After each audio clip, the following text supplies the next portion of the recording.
지난주 윤석열 대통령이 공교육에서 다루지 않은 분야는 수능에서 배제하라는 이른바 공정한 수능을 지시했죠.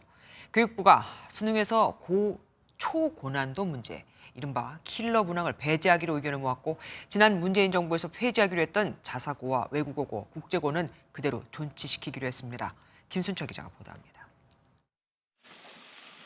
당정이 올해 수능 시험에서 초고난도 문항을 빼기로 결정한 데는 학생들을 사교육으로 내몰지 않겠다는 의지가 담겨 있습니다.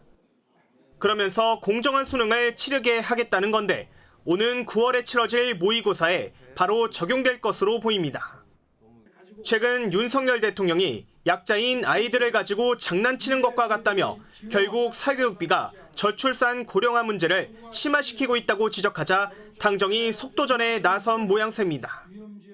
학원만 배불리는 작금의 상황에 대해 신속하게 대책을 내놓지 못한 것에 대해서 교육부 수장으로서 국민 여러분께 죄송하다는 말씀을. 당정은 킬러 문항 없이 변별력을 확보할 수 있다고 밝혔지만 출제기법을 고도화하겠다고 언급할 뿐 뾰족한 방안을 내놓지는 못했습니다. 결국 쉬운 수능, 즉 물수능 논란까지 피해야 하는 숙제를 안게 된 셈입니다.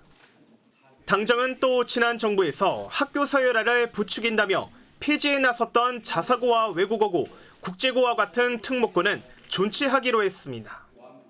교육부는 구체적인 대책을 담아 모레에는 학교교육 경쟁제고 방안, 27일에는 사교육 경감 대책을 순차적으로 발표할 예정입니다. MBN 뉴스 김순철입니다. 안녕하세요. 김주하입니다. 공정하고 신속한 MBN 뉴스, 유튜브를 통해서도 만나보실 수 있습니다. 특히 더 많은 뉴스와 라이브를 보고 싶으시다면 오른쪽을 눌러서 구독하시면 됩니다. 어렵지 않죠? 빠르고 정확한 뉴스로 계속 찾아뵙겠습니다. MBN 뉴스를 시청해주신 여러분 고맙습니다.